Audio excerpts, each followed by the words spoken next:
Alo, Trà Vinh xin chào các bạn. Hôm nay thì mình chia sẻ cái món bánh mì thập cẩm nha. Bánh mì gà vừa ngon vừa dễ mà không có cần dùng đến lò nướng, ai cũng sẽ làm được ngay tại nhà để thưởng thức. Bánh rất là ngon luôn. Thì bây giờ mời các bạn mình cùng vào bếp để thực hiện ha. Đầu tiên là mình có đây 300g bột mì đa dụng, thì các bạn dùng hiệu nào cũng được, thì mình lường khoảng 2 chén. Tiếp theo mình có đây là men khô, men ngọt, 1 muỗng cà phê, 1 muỗng canh đường cát, còn này là chút xíu muối nè, 1 muỗng canh tôm khô mình đã ngâm nở trước rồi cho nó mềm á. Mình có tiếp là nửa củ cà rốt, một ít hành lá, và đây là cái nạc gà, mình dùng cái nạc ức ha, nạc gà hoặc là thịt heo cũng được, tùy các bạn thích à. Xắt cái khúc cà rốt này ra, mình sẽ xắt nhỏ nhỏ hạt lựu, hoặc là các bạn bào lát rồi cái mình xắt hạt lựu lại cho nó nhanh cũng được nữa. Xắt phải nhuyễn nhuyễn nha thì nó mới ngon được. Cà rốt thì vừa cung cấp vitamin A nè, giúp sáng mắt mà nó còn tốt cho sức khỏe nữa. Hành lá mình có thêm để cho nó thơm, hành để dậy cái mùi hương của bánh mì. Cái bánh này người lớn hay trẻ nhỏ gì ăn cũng đầy đủ dinh dưỡng luôn. Nạc gà thì mình cũng xắt ra nhỏ nhỏ. Mình dùng cái nạc gà thì các bạn ăn cũng không có sợ bị béo. Mình xắt ra lát lát mỏng mỏng ha, nó vừa bổ mà nó vừa không có bị dư cái lượng mỡ nữa. Nên là cái bánh này có thể dùng để ăn kiêng được luôn. Xắt hạt lựu nhỏ nhỏ cho nó đều. Cho hết 2 chén bột vào trong thau 300g. Mình thêm muỗng cà phê men này là 4g nha. 1 muỗng canh đường. Muối thì mình dùng nửa muỗng cà phê. Tôm khô này nó có cái vị mặn đó cho nên là các bạn đừng có dùng muối nhiều. Cà rốt mình cũng cho hết vô luôn. Thịt nạc ức gà các bạn cho hết tất cả vô luôn ha, mình trộn thập cẩm. Tiếp theo là hành lá nè, hoặc là các bạn có thể thêm hành tây sắc lát, rồi cái mình sắc hạt lựu lại cũng ngon luôn nha. Trộn đều lên trước một cái nè, để cho các hỗn hợp nó quyện đều với nhau, xong rồi cái mình hãy dùng nước. Cái bánh mì này mình thấy làm ăn rất là ngon mà đơn giản nữa. Dù là các bạn không có thích ăn ngọt hay là không có thích ăn mặn thì vẫn có thể áp dụng được luôn. 200ml nước bình thường, không cần nước sôi. Rồi mình trộn đều lên nha. Nhưng mà cái lượng nước cũng có thể thay đổi, tại vì cái nguyên liệu các bạn cho vô nhiều hay ít nữa đó. Nên là các bạn cho vô từ từ cái mình trộn. Thấy cái bột của mình bắt đầu nó quyện thành khói và nó sẽ hơi ẩm mềm chứ nó không có khô. Nếu mà khô quá ra cái bánh nó không có nở ngon á. Rồi bây giờ chỉ việc là các bạn sẽ đậy kín, mình chờ 1 cho đến 2 tiếng đồng hồ. Nếu mà trời nắng thì các bạn để 1 tiếng, còn trời mát thì mình để 2 tiếng nha. Đến khi mà mình thấy cái bột mà nó nở lên gấp đôi lúc ban đầu là bột nó mới được. Cái bánh này là chủ yếu là phải nở bột. Nếu mà không nở chút các bạn làm ra cái bánh nó sẽ bị chai.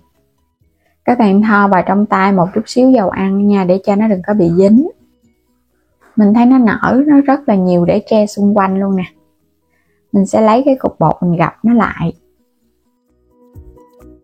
Rồi bây giờ chỉ việc là các bạn sẽ chia bột. Mỗi một cái bánh thì mình sẽ túm cho nó tròn tròn.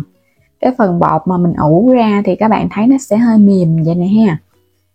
Ngoài nước thì các bạn dùng sữa tươi không đường cũng ngon nữa. Mình túm nó lại, nhớ thoa dầu ăn thì túm bột nó không có bị dính tay. Mình túm ra từ cục vậy nè. Mỗi một cục bột vừa vừa thôi để nó ra một cái bánh. Mình làm xong cái mình chia nó ra hết, cho vô trong cái chảo. Chảo này là chảo 20 nha, cái nó sâu lòng á. Bắt lên trên bếp luôn ha, mình sẽ nướng với lửa thấp nhất luôn. Trong khi nướng thì các bạn nhớ đậy nắp rồi cái mình xoay cái chảo vòng vòng á, cho nó chín đều xung quanh. Nếu mà không nướng chảo thì mình cho vào trong lò nướng, các bạn nướng 180 độ khoảng nửa tiếng đồng hồ là bánh sẽ chín. Và nướng chảo thì mình nhớ xoay và kiểm tra bánh để coi xung quanh nó khô bột. Ở bên dưới mà nó vàng thì các bạn phải trở bề nha, chứ không thôi nó khét ở bên dưới mà ở trên là nó chưa có chín. Mình thấy phần bột nó khô ráo vậy nè, là mình sẽ chở cái bề ở bên trên xuống dưới được rồi. úp nó xuống rồi cái mình nướng thêm một mặt nữa ha, vẫn để lửa thấp nhất luôn để cho bánh chín từ từ. Ổ bánh này mình nướng lửa thiệt là nhỏ, khoảng chừng nửa tiếng đồng hồ hai mặt bánh. Bây giờ là bánh nó thơm dữ lắm rồi đó, thơm phức luôn. Đó, hai mặt bánh vàng ươm đẹp mắt nè, thơm phức luôn á. Cái bánh mì này mình làm còn ngon hơn là các bạn làm cái bánh mì truyền thống nữa. Mà mình không cần là nướng, không có cần phải nhồi bột cực khổ gì hết.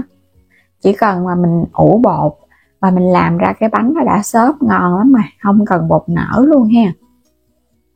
Làm bằng cái chảo sâu lòng thì cái chiều cao nó nhiều quá nên các bạn thấy cái bánh của mình ra nó sẽ ngon hơn.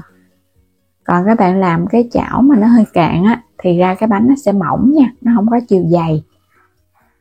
Còn nóng dữ lắm luôn. Bánh này mình làm mình ăn trong ngày là ngon nha, còn nếu qua ngày hôm sau thì các bạn hấp nóng lại. Nó vẫn còn nóng, bên trong vẫn xốp và mềm nè. Thơm lắm các bạn, thơm cái mùi bánh mì á. Mình có cho rau củ và thịt nữa cho nên là đầy đủ dinh dưỡng. Ăn cái này các bạn có thể giảm cân luôn, không có sợ bị béo nha.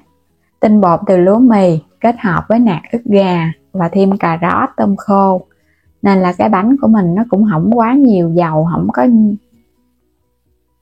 cái bánh không có nhiều tinh bột lắm đâu. Làm sẵn, mỗi buổi sáng các bạn cứ ăn một cái bánh nhỏ nhỏ vậy nè, vừa no vừa ngon rồi ha. Đầy đủ dinh dưỡng mà không có thể bị ngán luôn, tại vì trong bánh nó có cái vị mặn mặn ngọt ngọt đó, ăn không ngán. Bánh rất là bông, xốp và mềm, không có bị cứng đâu. Ở bên ngoài á, thì nó vàng á, thì nó sẽ giòn giòn nhẹ nhẹ, còn bên trong á, là nó bông lắm, nó xốp từ trên xuống dưới luôn, không có bị chai. Ngon quá các bạn ơi, thơm, ngọt ngọt mặn mặn. Ở trong đây có tôm khô á, nên nó dậy cái mùi tôm khô rất là thơm. Nạc ức gà cũng ngon nữa, ăn nó không có khô, nó ngọt ngọt và nó dai dai. Một món bánh hoàn hảo, dễ làm, chỉ bỏ ra ít phút trộn bột các bạn đã có bánh ngon thưởng thức rồi. Không có cầu kỳ, không cần phải tốn công nhồi bột gì hết á. Bây giờ thì cảm ơn các bạn đã theo dõi hết video của mình nha. Nếu chưa đăng ký thì vui lòng đăng ký ủng hộ kênh Alo Trà Vinh và Alo Trà Vinh 2. Và mời các bạn bấm vào góc trái video hoặc là bấm vào ảnh kênh của mình để xem thêm các sản phẩm ở trong cửa hàng nha. Bây giờ thì xin chào tạm biệt, hẹn gặp lại các bạn trong những video tiếp theo.